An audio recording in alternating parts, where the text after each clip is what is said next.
Is that a breakup? I think we have a situation right here. On the Feeling Station. Welcome to The Feeling Station, a podcast that touches on breakup stories that people would like to talk about with a view to give lessons that they learned from their experiences. We hope you find the stories entertaining, but more importantly, meaningful given the lesson behind everything that we are going to talk about today. Thank you for joining me, brother. Thank you so much, Nalai. I mean, we've been trying to put this together for what? If I'm to count, it's the best part of about 3 months or so. Yeah. And now it's happening in 2021. I am super chuffed. Not only because you're here, but firstly, you've been a really good source of support for me and the podcast. You've known about this pretty much from day one. You've given moral support. You've given emotional support. You listen to it. You enjoy it. Yeah. And now you're in the hot seat. Are you sure you're okay being on the other side? I'm scared. But what are you afraid of? I think humanity is always afraid of what are the other people going to think. And even though it's anonymous and all of that, you carry that sensation. That sensation about what people might think about what I'm saying. You know, that could I have done. I'm here to face my fears. As always. And Well, welcome to the Feeling Station. We hope we get some fears out of the way for you. Thank you. So, as you know, for those who are listening for the first time, one of the reasons why the podcast is doing very well is that we try our best to keep people anonymous. So I've got a name that I've picked out for you. Thank you. Right? And the name that I'm giving you is common in 3 African countries. Okay. It's common in Kenya, Tanzania, and Mozambique. All right. And it's a Swahili name, and it's Elewa. Elewa. Yeah, which is Elewa. Elewa. Yeah, Elewa. So that's the name that I'm going to use to refer to you, right? And this name means one who understands. Now, how good is that a description of you as a person? Are you generally an understanding guy? One that tries to understand as much as possible. Really? Always. You're a seeker of knowledge. Always. I'm addicted to it. Why is that important to you? Life is not fun other way. If you think you know all, you already shoot your own foot and you stop growing. Yeah. So for me, wanting to know more is it's second nature. It's the best thing in life. Yeah. Man, I'm getting good at this stuff, man. You know, it's only happened once so far that I picked up a name that wasn't relevant to somebody's scenario. So, I wasn't ready to have number 2. Now, here's the fun bit. You have to give the person you're going to talk about a name. What are you going to call her? What are my options? Well, it's entirely up to you. You have to think of the name. You see, I love your reaction because you weren't ready for this one. I wasn't. No, good. I don't have an African name. I get to put you on the spot. Well, it doesn't have to be an African name. Choose any name from any country, but one that's easy for you to remember. That's tricky, man. That's tricky. Just don't have a simple name like Mary or something. That's too easy. Give me options. Okay. It's easy if you give me options. Otherwise, I'm going to shoot a name that might point to the person. Let's think of a French name. How's Renee? Renee is nice. Yeah, Renee is all right. Right? Yeah, okay, let's cool. go with Renee. This is the first time I've actually given a name. It's not a bad name too. I hope people don't ask me why I chose that one because then I'll get in trouble. So the episode is about Elewa and Renee.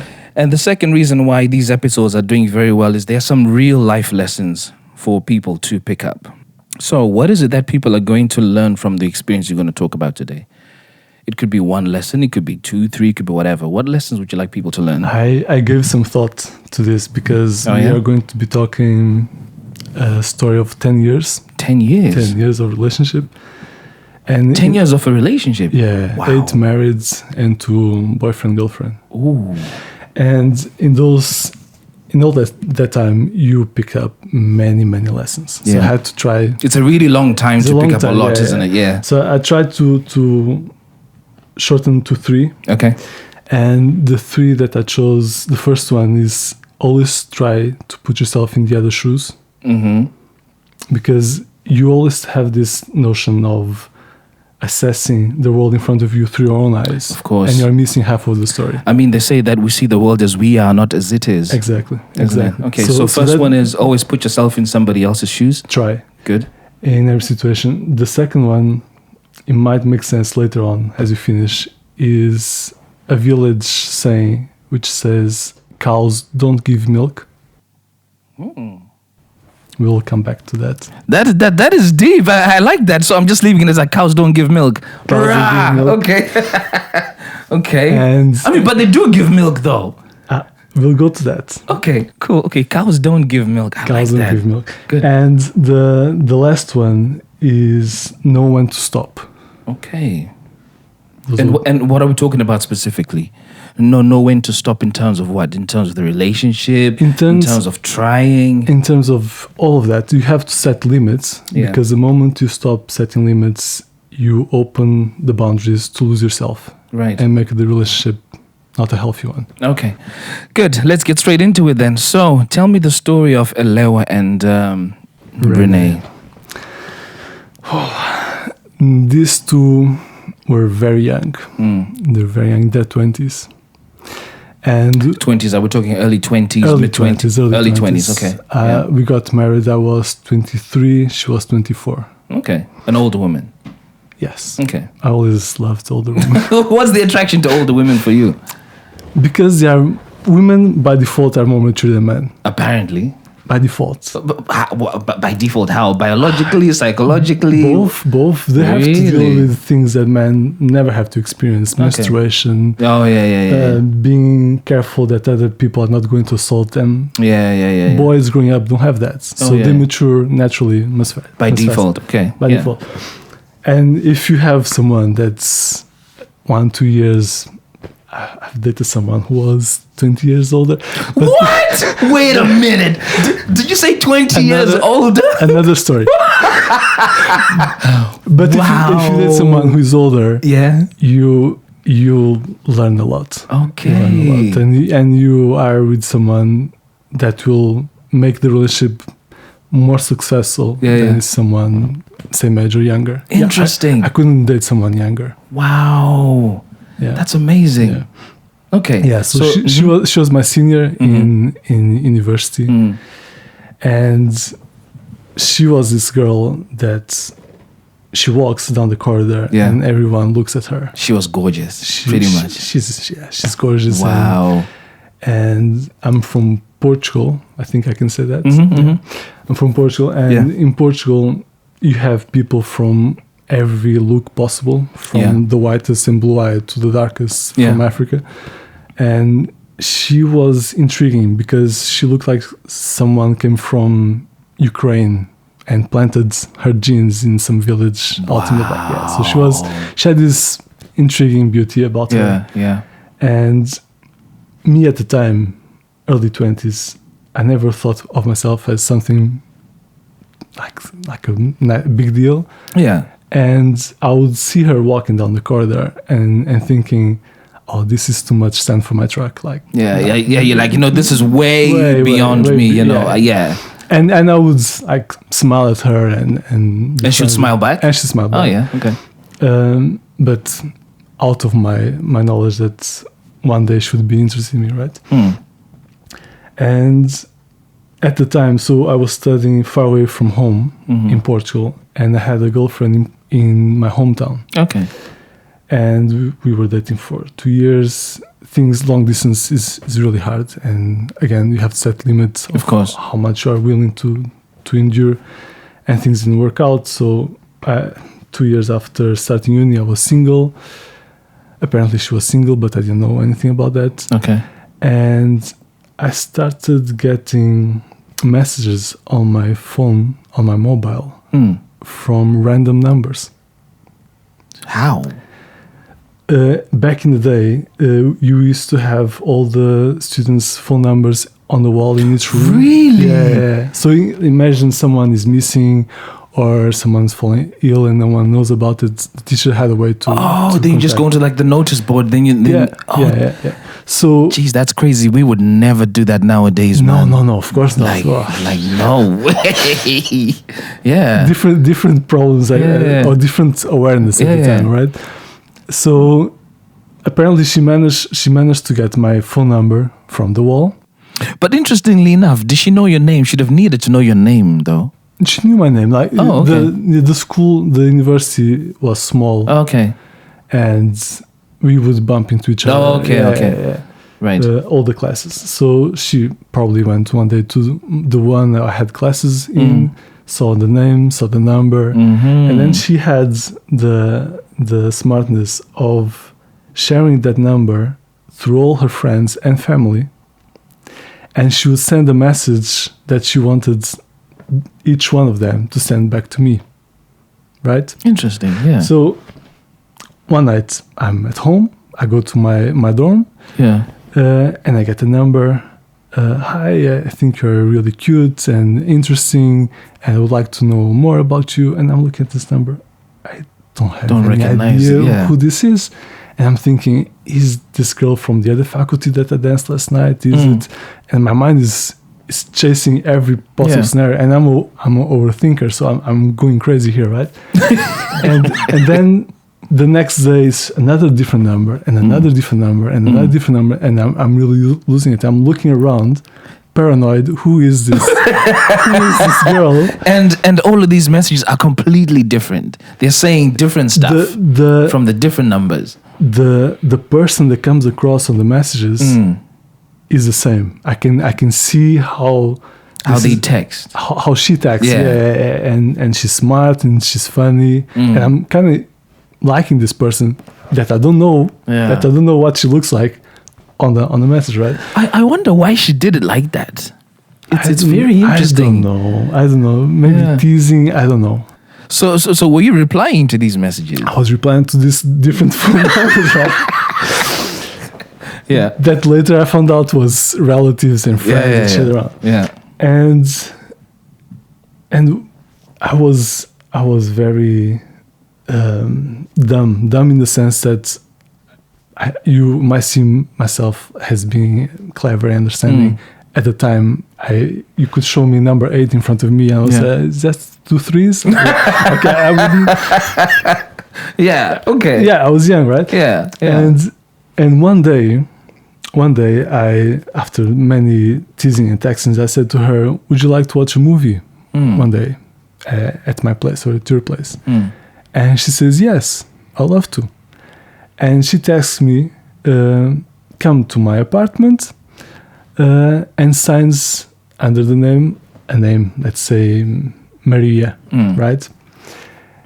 And I look at Maria, okay, this is Maria. So I'm start looking at every Maria in the university. Is this one? Is this one? Is this one? Right? And I'm saying Maria, but the name was more resembled to Renee. Okay. Right? But yeah.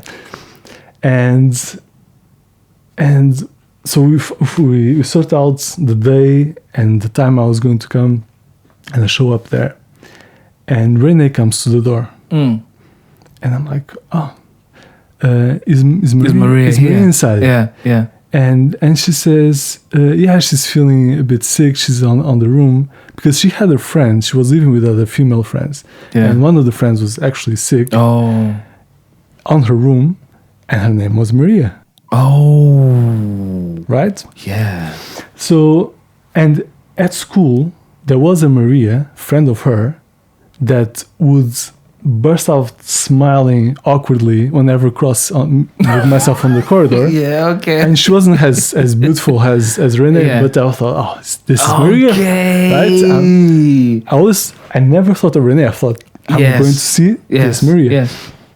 So I see Renee walking me at the door, and I think to myself, being stupid, Renee is being such a good friend to Maria and keep me company while Maria is not feeling well. Yeah, is feeling well and is ready to come out. Yeah. So we go to the living room, start watching a movie. I have no idea what movie it was, and we are talking, and it's 2:00 in the morning. Whoa. And she asked me, would you like to eat some fruit? I have melon in the fridge. I can bring you some. Yeah. I say, yes, please, thank you. And while she's going there, I'm in the sofa thinking, so fucking stupid. It's Renee, it's not Maria. We have been talking the whole time, right? And I'm like, oh God. Yeah. And then she comes back with a melon and I said, Renee, you know what? Only now I understood you are you. Exactly. It took you a while. Oh man, 2:00 in the morning. It took me a long time. And what time had you got there initially? I'm going to say 9:00. Jeez. Yeah. It took you a good 5 hours to clock. We got lost in conversation. Wow. And the funny thing was that we finished talking at 5:00 in the morning. We met up 2 other days, and again we would chat until 5:00 in the morning straight, and then each one would go to their appointments in university. She had to go to hospital, I had to go to classrooms. Yeah. And we were so tired of this full nights on B&A. And on the third day, we finally kissed. Wow. And then we were like officially in proper date. So did you actually say to her, I want you to be my girlfriend? Or that kiss was what sealed it for you guys? The whole 3 days talking and being intimate in terms of opening up our wounds and talking about our families and what we wanted for life was kind of... Okay. But was kind of that element of asking you out to be my girl. And then the kiss just kind of put the cherry on top of the ice cream to say this is it. Yeah. Nice. Yeah. And then started, apart from my current marriage, it was one of the best relationships I had. And she started working 1 year before me because she was senior. Of course, yeah. And then when I graduated and I was working, I thought, okay, this is someone I'm ready to marry.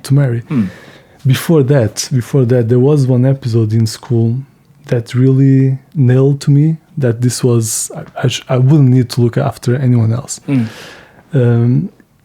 I already knew she was smart. I already knew that she was funny. I like her values. And one time at school, there's this opportunity to donate blood. Yeah. So they could screen your blood type and your blood elements and see if you could be a bone marrow donor. Yeah. So we both took the test, and this was 2 weeks after we were officially. Yeah. And after those 2 weeks, my test came positive for HIV. And at the time, that was normal. It was normal that the ELISA test would be so sensitive that would create false positives. Yeah. But for me, that was one of the biggest blows I had at the time, because I was studying to become a nurse. I always wanted to be a dad. And at the time, knowing that I could be HIV meant none of those dreams would ever come true. Plus, I had just infected a person that I was falling in love with. Does this basically say that you guys had unprotected sex? Yeah, we had, because before, both of us only had one partner, our very first partner. Yeah. And we could swear with our hands on fire that both each sides were always faithful, of course, and was nothing else. Yeah. The doctor at the time, she asked me, all right, I agree you can swear, you can never swear, but let's assume you can swear. But did you have any surgeries that required blood? I said, no, never.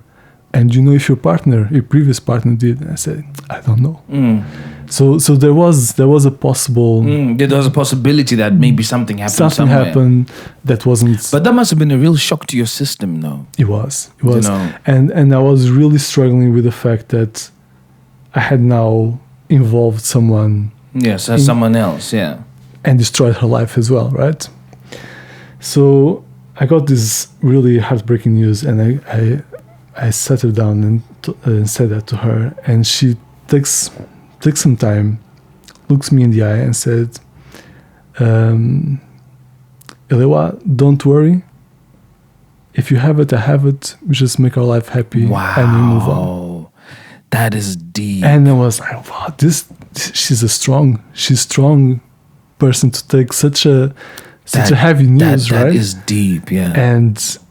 And still be cheerful and still try to support me and lift me up. And I was like, all right, I don't have any other questions. Then you're like, this is definitely my wife. Exactly, right? And that's the person that people want, someone strong that is with you through hard times and good times. Yeah. So the moment we were both working, and I had saved like a year's salary and had some help from mom and dad, I thought, I'm ready to sit down, put a ring on my finger, and be with her until we are old couple.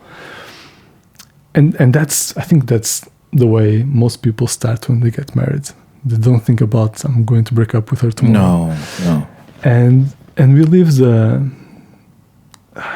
really nice life together in general, most of it. But there were moments that you understand how much your infancy determines the adult that you're going to be. And looking back, I know we were a type that in psychology they call the anxious and avoidant couple. What does that mean? So it means that me on my side, because I wasn't used to be loved properly, whenever someone loved me enough or enough for them would mean a lot for me, and I would move away. Right? That's the avoidant type. It's scared of too much love. That is very interesting. I never thought that was a thing. It is. You should see it. It's really interesting. And apparently pairs perfectly with the anxious type, because the anxious type is someone who from early childhood saw someone that should be there for them disappear. So they're always afraid that someone that they love is going to disappear. Okay.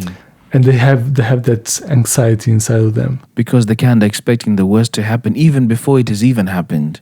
Even if everything is being pinky and rosy. So was this the kind of person that Renee was? Yeah. So she was the anxious type? She was the anxious type. And I remember saying to her, this happened because her father abandoned them at an early age. She had 2 other sisters and left her at an early age. She was 5, I think, and would come once in a while, give some money and see how they were, and then started another family in the other country that he was working. Jeez. So, I hear people talking about the impact that childhood experiences have on an adult. It's a lot. And if you haven't had those experiences, they are very easy to dismiss and ignore and say, nah, it's fake news. It doesn't work like that. But these things are very real. Yeah. And I remember her so the common thread with her would be, she would, for her, and this is why it's important to put each other in the other side. For her, I was too forward and too friendly with other women.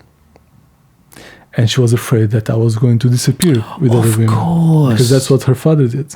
So for you, do you understand why you were so friendly with other women? I do, because my mom is from Brazil. So Brazilian culture tends to be very affectionate and warm like that. Okay. Yeah. And we say, I love you, and we mean it in an affectionate way, not in a romantic way.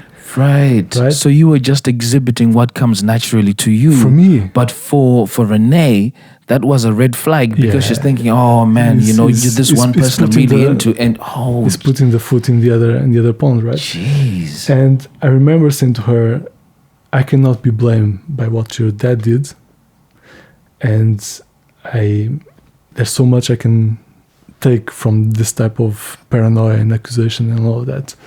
And I was always faithful to her, like that's me, that's who I am. And I remember her dad one day coming to the village.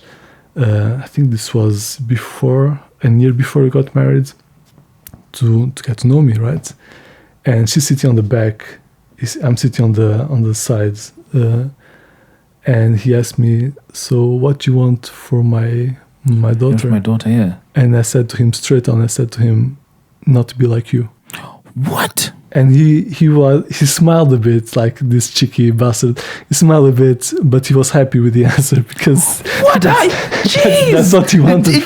That's a really cutthroat answer. You see, now, did you say that in a joking manner? No, serious. You actually, you meant it. I meant it. I didn't mean to abandon her. I didn't mean to leave her for some other girl. Bro. Like you have some balls. And I'm only saying that because from my cultural side of things, if I said something like that, I wouldn't only get slapped, I would be decapitated. I would not have a head. But I guess it's a good thing that he took it on the chin. Yeah. Because I guess he accepted in his own right that, look, I have messed up. And I guess he would prefer that answer than if I said I want to be just like you. Yeah, of course. Yeah. Yeah, so wow. Mm-hmm. Yeah, so we got married. It was a beautiful wedding. All our friends, childhood friends, were there and had lots of fun. And we always had to deal with this issue that I mentioned earlier. Her seeing too much in things that were not true, that I wasn't cheating on with anyone. Yeah. And me being so well loved and being so affectionate that I would feel it was too much and I would move away a bit and bury myself in work or extra activities just to have the time for myself to feel comfortable. So here's a question for you. So I understand that she's the anxious type who, if she sees that she's getting really drawn to someone, her anxiety kicks in, and then she can't give 100% of herself because she feels that person is going to go away. Yeah. Right? Was she very loving towards you then? Because your fear is being loved too much. Yeah. If you get loved too much, then you pull away. Yeah. So was she giving you a lot of love? And when I pull away, she will then be triggered by this guy is moving away, and she'll try to chase me even more. My goodness! So it's a very this is a vicious cycle. Mad cycle. Vicious cycle, and I only was able to see it clearly after we separated. And I guess this ties into your first lesson that always try and put yourself in the other person's shoes. Yeah.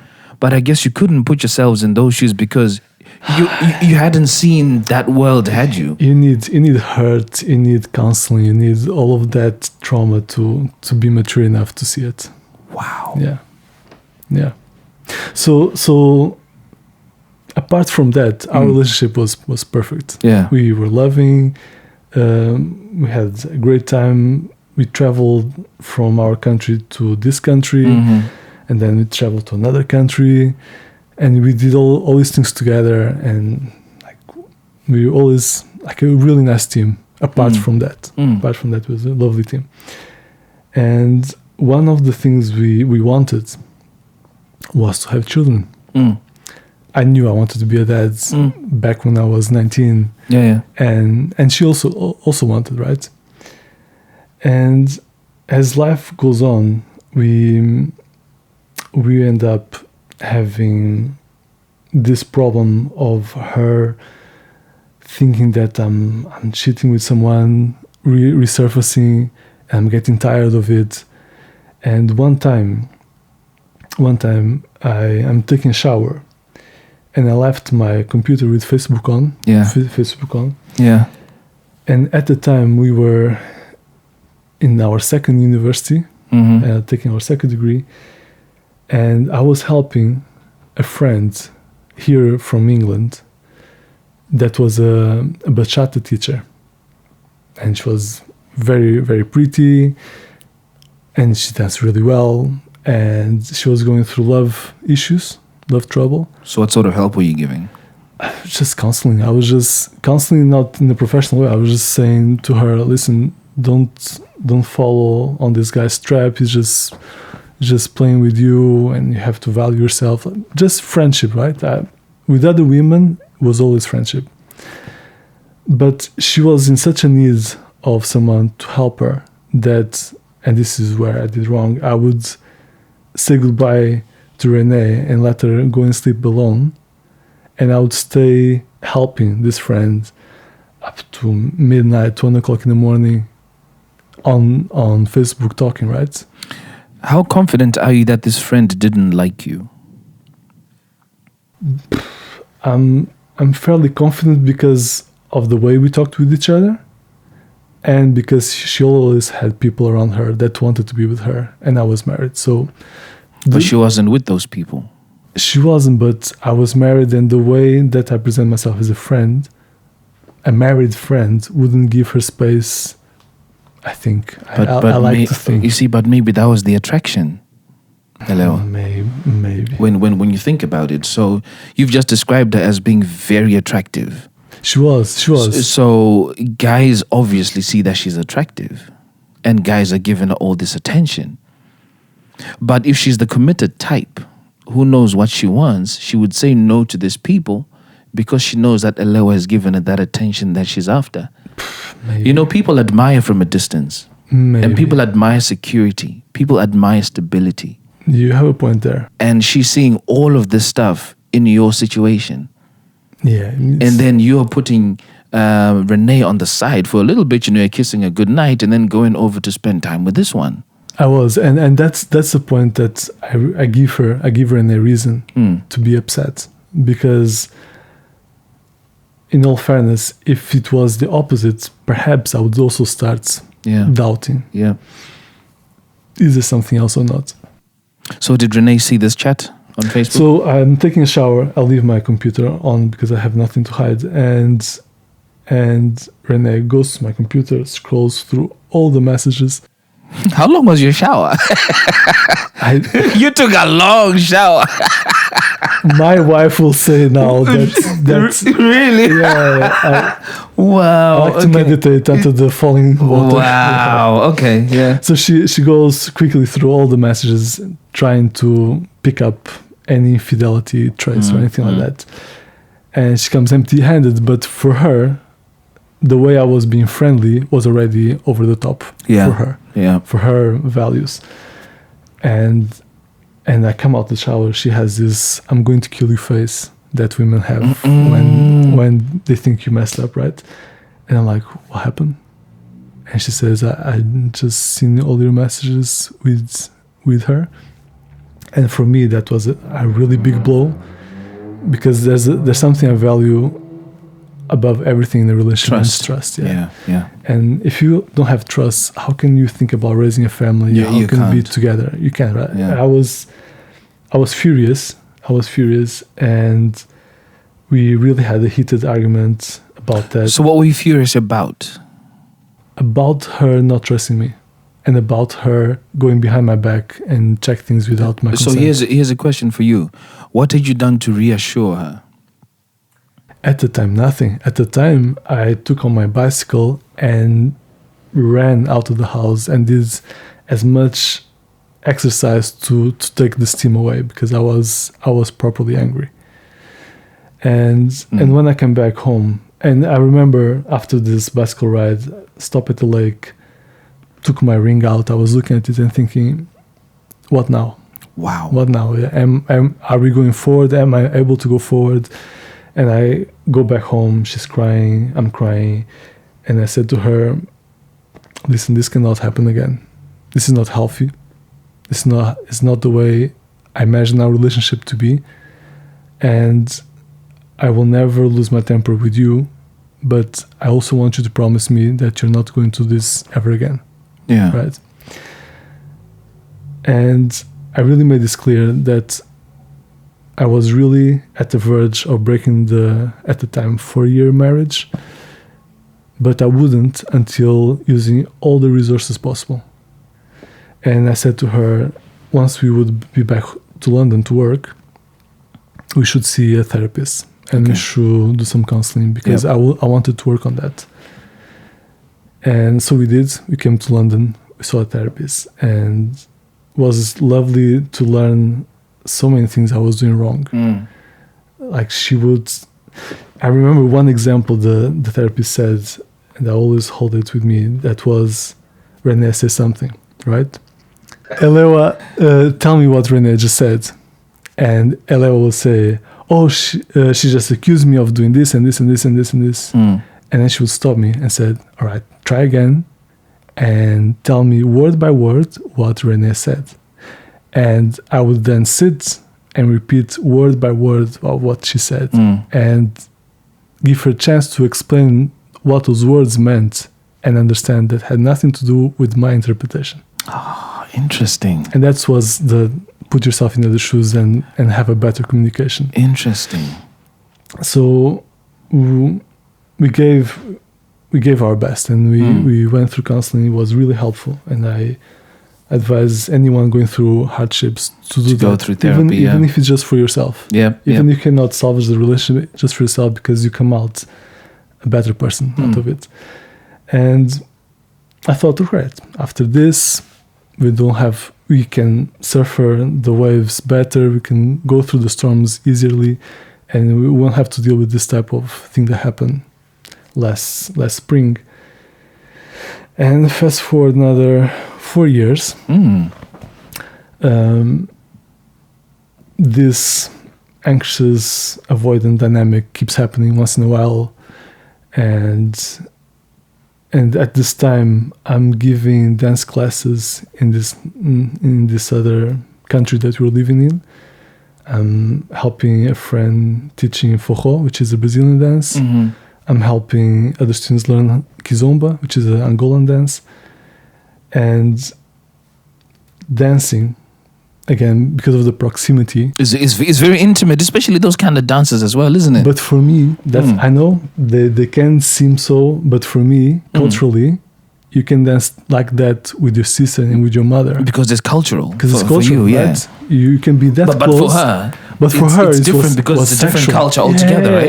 Yeah. Jeez. For her, was sexual. Oof. Was okay. Vertical humping, right? Vertical humping, which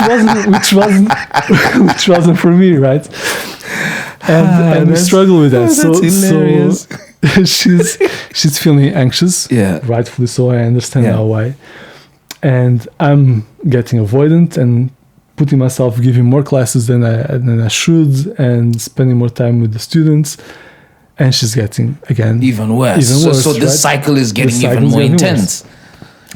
And comes a point in our story that she gets an opportunity to continue her studies back in our home country in Portugal, and I don't. I missed the threshold by 1 point, so I have to wait for the next year. Wow, yeah. So we know that the next year we're going to be in a long distance relationship at least, and I'm trying to put myself in Rene's shoes. This guy is going to be alone, giving classes, and like every nightmare possible for her. And that brings the whole relationship even more strenuous than it was.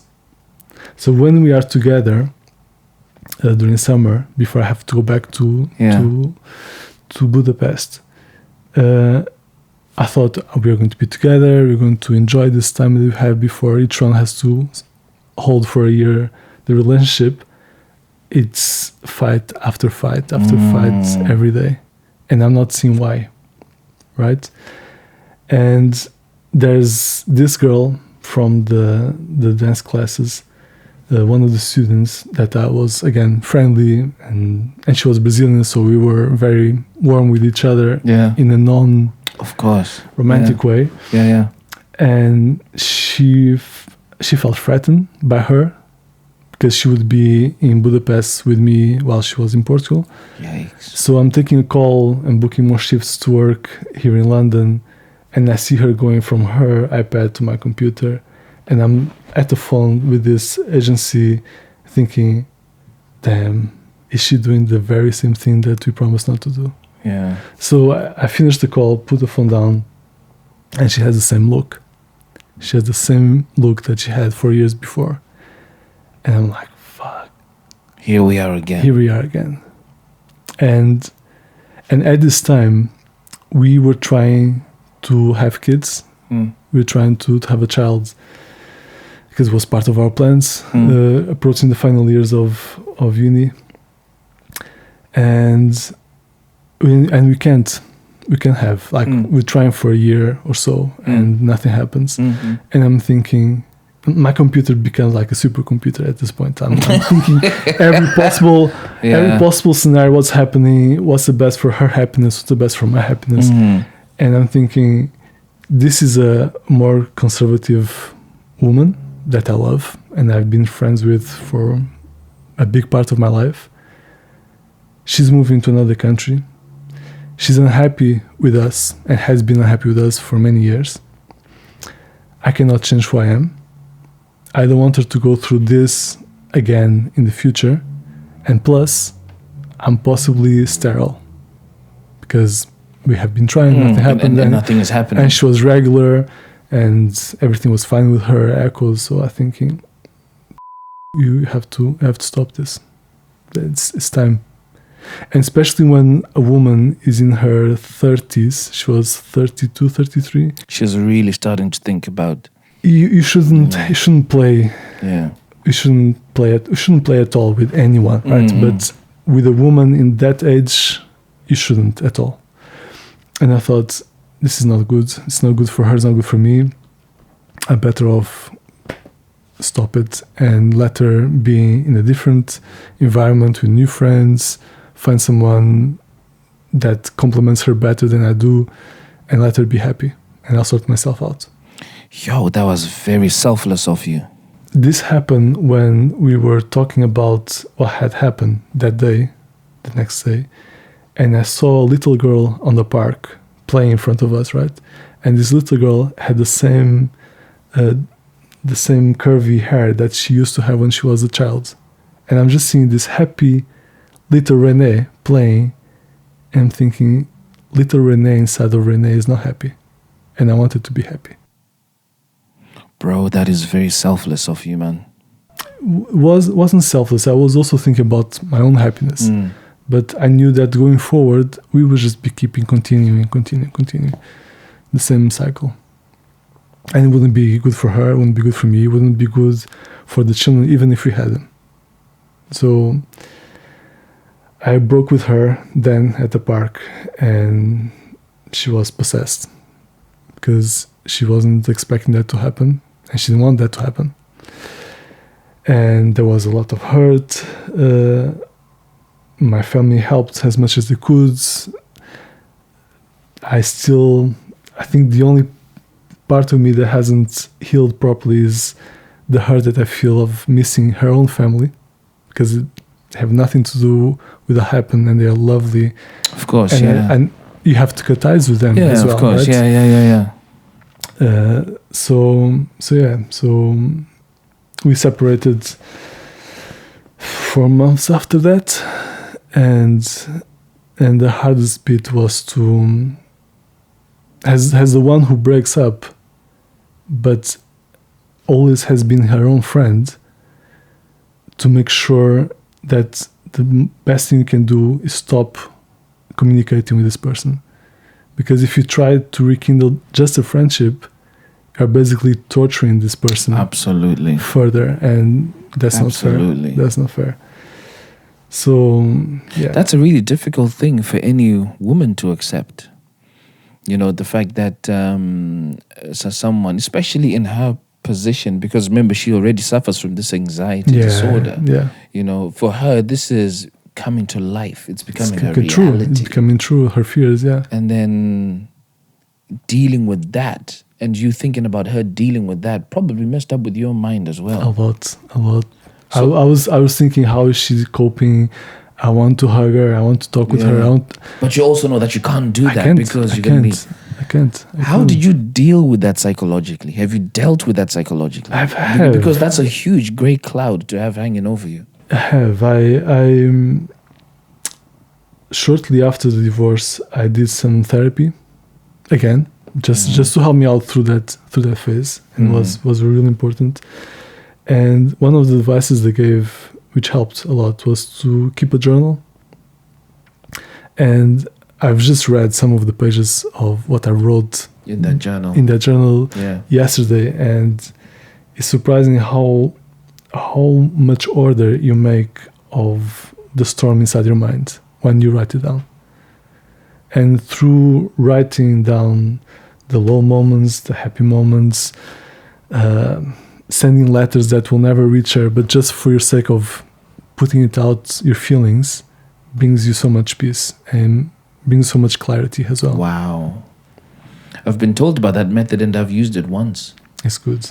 It worked wonders for me. Yeah.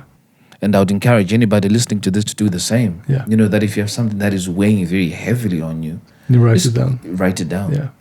Especially, but I guess most people then worry that, okay, somebody might read my thoughts and they might not like that. You know, write it down and keep it somewhere safe and secure. You can, but at the same time, is anything secure nowadays? No. Right. So I have the book is at home.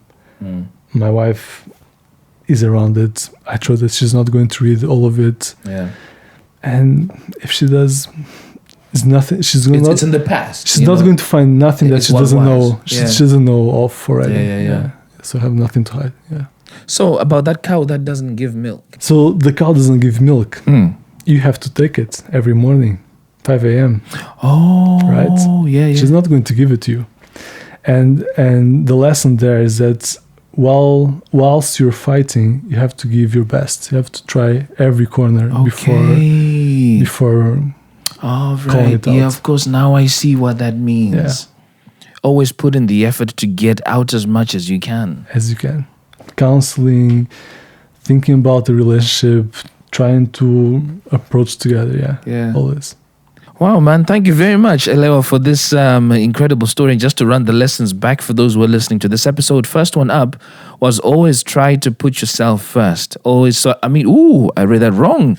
First lesson is always try to put yourself in the other person's shoes, right? Because it's only when you put yourself in their shoes that you can understand why they're behaving a certain way, and that might impact how you behave as well. Yeah. That's first one. Then the second one, cows don't give milk. No. All right. You have to try and get as much as you can whilst things are good. Yeah. And then the last but not least, you need to know when to stop. And I guess you stopped at the right point. Yeah. You know, if it had continued, you'd be talking a different story altogether today. You might still have been entirely unhappy in that. I gave my best, done my lessons, and I'm now in a happy relationship. And I guess that's what matters. You know, you gave your best. Yeah. And now you know better, and the therapy and the counseling has also gone a long way. Yeah. So thank you very much, Elewa. And for those who've been listening to this episode, I look forward to catching you in next week's episode. I'm your host, Tinto, and have a good weekend. Peace. Tell me what you're feeling.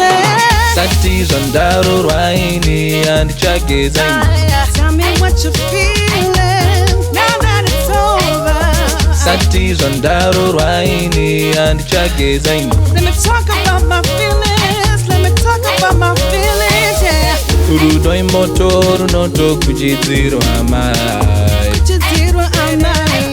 Love is a fire. Urudoi motoru noto kujidziro amai.